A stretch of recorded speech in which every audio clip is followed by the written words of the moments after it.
விசாலையன் கோட்டை சேது பாஸ்கரா வேளாண் கல்லூரி மற்றும் ஆராய்ச்சி நிறுவனத்தில் சேது ஃபியஸ்டா ஆண்டு விழா சிறப்பாக நடைபெற்றது. இவ்விழாவின் சிறப்பு விருந்தினராக தமிழ்நாடு வேளாண் பல்கலைக்கழகத்தின் துணை பதிவாளர் முனைவர் முத்துசாமி பற்றாளர் தமிழ்நாடு வேளாண்மை பல்கலைக்கழகம் கோவை பங்கேற்று சிறப்புரையாற்றினார். சிறப்புரையில் செட்டிநாட்டின் பெருமை சேது பாஸ்கரா வேளாண்மை கல்லூரி மற்றும் ஆராய்ச்சி நிறுவனம் என்றும் பெண்கள் மற்றும் விழி இளந்தோருக்கு கல்வி கண் கொடுத்து அவர்களுக்கு அதிகாரம் அளித்த பெருமை முனைவர் சேது குமணனையே சாரும் என்றும் காரைக்குடி மண்ணில் உரிய நீரை குடி அந்த நொடி நீ ஒரு வீரக்குடி போன்று தன் சிறப்புரையை அழகு தமிழில் உரக்க எடுத்துரைத்து பார்வையாளர்களை வெகுவாக கவர்ந்தார்.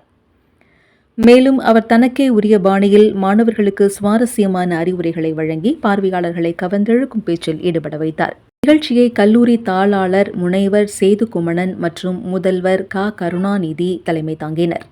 கோகிலம் குமணன், செயலாளர் சேத்து வள்ளியம்மாள் அறக்கட்டளை மற்றும் முனைவர் கண்மணி சுப்பிரமணியம், துணை முதல்வர் சோகா ஏகிதா கலை மற்றும் அறிவியல் கல்லூரி சென்னை கலந்து கொண்டனர்.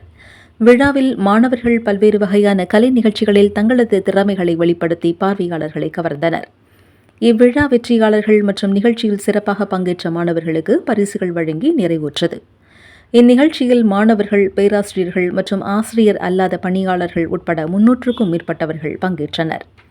இந்த விழா கல்லூரியின் பேராசிரியர், ஆலோசகர்கள் டாக்டர் ப ஜெயபிரகாஷ் மற்றும் கி அக்ஷயா ஆகியோரால் ஏற்பாடு செய்யப்பட்டது. இறுதியாண்டு மாணவர் மன்ற தலைவர்களான செல்வி வே பிரியதர்ஷினி மற்றும் விக்னேஷ் நிகழ்ச்சியின் வெற்றிக்கு தங்கள் முழு முயற்சியையும் ஒத்துழைப்பையும் வழங்கி இந்நிகழ்வை மாபெரும் வெற்றியடைய செய்தனர்.